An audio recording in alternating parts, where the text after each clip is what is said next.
Good morning dear students, welcome again to this YouTube channel and today we are going to study the rules of debit and credit.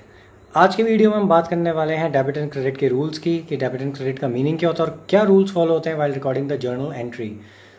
So watch this video till end and clear all your concepts related with journal entry and the rule of debit and credit. So अगर आपने channel को subscribe नहीं करा है तो channel को subscribe करें and video को लाइक भी करें ताकि जब भी कोई नया वीडियो अपलोड हो तो सबसे पहले नोटिफिकेशन आपके पास पहुंच जाए. So what is meant by debit and credit. अगर ये क्वेश्चन किसी से पूछा जाए, अगर आप किसी से पूछेंगे या किसी स्टूडेंट से क्वेश्चन पूछा जाए तो उसका आंसर जो होता है वो हमेशा रूल्स के फॉर्म में होता है. कोई बोलता है debit what comes in, credit what goes out. कोई कहता है debit the expenses losses, credit of income and gain. But actually these are the rules related with different types of accounts. लेकिन डेबिट और क्रेडिट का जो meaning है that is the left hand side of an account is called debit, जिसको कि हम show करते हैं DR से, यानी कि इसका एब्रिविएशन है DR. And credit means the right side of an account, यानी कोई भी जो अकाउंट होता है उसकी जो राइट हैंड साइड है दैट इज क्रेडिट एंड जो लेफ्ट हैंड साइड है वो होती है डेबिट साइड. यानी अगर आपसे कोई भी मीनिंग पूछे डेबिट एंड क्रेडिट का तो आप यही बताएंगे कि debit means the left side of an account and credit means the right side of an account. Because debit and credit जो होता है वो दोनों ही इंक्रीज और डिक्रीज को रिप्रेजेंट करते हैं. यानी हम ये नहीं कह सकते कि डेबिट का मतलब इंक्रीज है या डेबिट का मतलब डिक्रीज है. बिकॉज डेबिट और क्रेडिट दोनों ही टर्म्स जो है they can be used for increase in value of something as well as for decrease in value of something. This increase and decrease depends upon the nature of that particular transaction या account. ये account पे depend करता है कि उस account का nature किस type का है. उस अकाउंट में होने वाला ट्रांजेक्शन जो है अगर डेबिट हो रहा है तो क्या वो इंक्रीज है या डिक्रीज है, ये हम अभी आगे पढ़ने वाले हैं. तो डेबिट एंड क्रेडिट का जो मीनिंग है इन शॉर्ट वो ये है कि लेफ्ट हैंड साइड किसी अकाउंट की होगी तो डेबिट एंड अगर राइट हैंड साइड है तो वो है credit. For better understanding of rules related with debit and credit, first of all we will have to understand the classification of account and their nature. जो accounts हैं उसके types हैं, उसके classifications हैं, तो पहले हमें उन्हें समझना पड़ेगा. And on the basis of this only we can understand कि क्या रूल्स हैं डेबिट एंड क्रेडिट के. So if we talk about classification of account तो उसको दो टाइप से हम क्लासिफाई कर सकते हैं. एक है आपकी इंग्लिश अप्रोच या फिर ट्रेडिशनल अप्रोच भी उससे कहते हैं, और दूसरी आपकी मॉडर्न अप्रोच या अमेरिकन अप्रोच भी उसको कहा जाता है.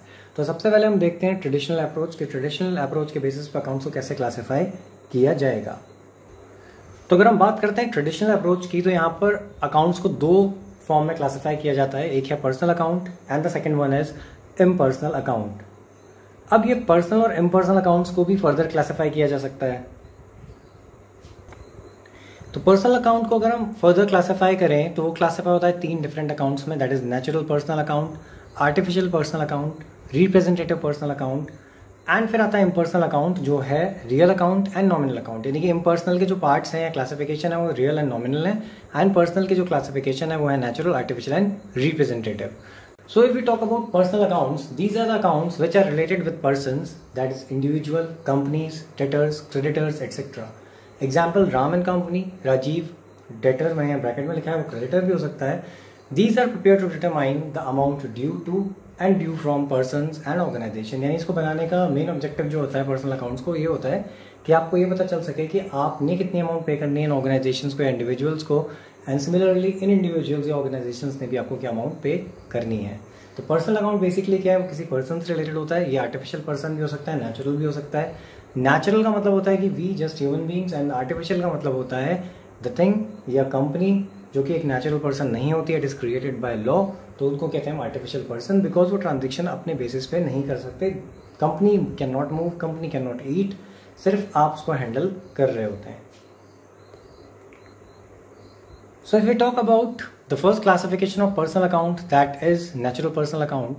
So natural personal account means person who are creation of God. यानी natural person का जो meaning होता है वो ये है कि the creation of God, जिनको भगवान ने बनाया है. So we all, चाहे आप हो, मैं हूँ, कोई भी हो, we are the creation of God. तो जो हमारे नाम से individual accounts होंगे यानी कि वो personal account होंगे. These types of accounts are in individual's name. Example Priya's account, Shruti's account, कुछ भी है. तो ये सब के सब example है नेचुरल पर्सनल अकाउंट के. Moving on to next type of personal account या क्लासिफिकेशन आप कह सकते हैं, तो वो है आर्टिफिशियल पर्सनल अकाउंट.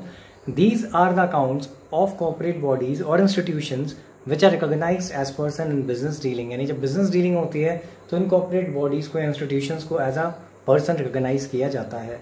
एग्जाम्पल इसका है दिल्ली यूनिवर्सिटी अकाउंट, यानी दिल्ली यूनिवर्सिटी का एक अकाउंट होगा, वो भी एक आर्टिफिशियल पर्सनल अकाउंट है।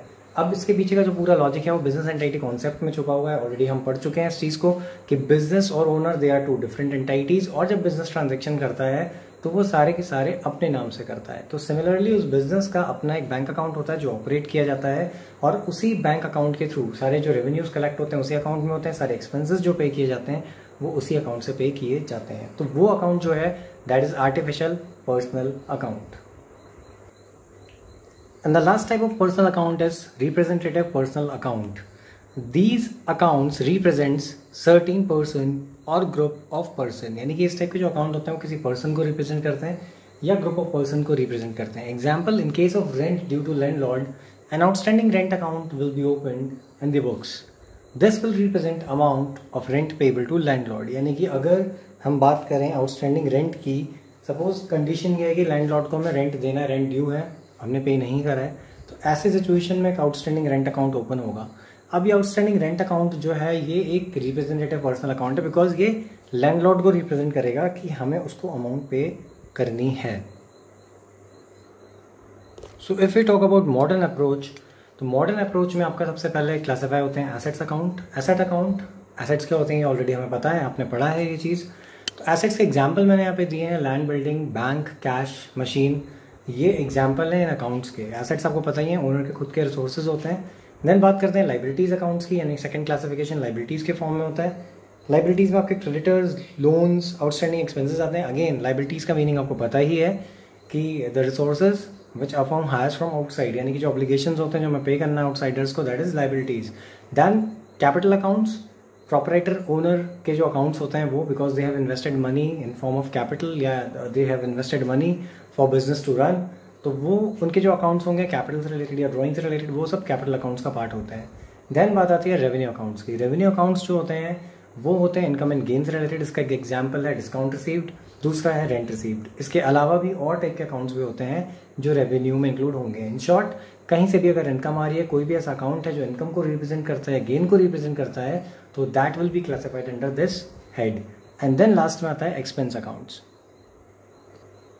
Expense accounts are related with expenses and losses. Example है डेप्रिसिएशन, वेजेस, परचेज, ये सारे एग्जाम्पल्स हैं एक्सपेंसेस अकाउंट के। ये एक्सपेंसेस वो एक्सपेंसेस होते हैं which are generally incurred to carry on the business, या लॉसेज भी उसी का पार्ट है, ऐसे लॉसेज जो बिजनेस की एक्टिविटीज़ की वजह से हमें होते हैं। तो ये थी आपकी traditional approach and modern approach, जिसके बेसिस पे डिफरेंट टाइप ऑफ अकाउंट्स को क्लासिफाई किया गया है। This much is in today's video, and our next video we are going to study the rules of recording the journal entries. Thanks for watching the video.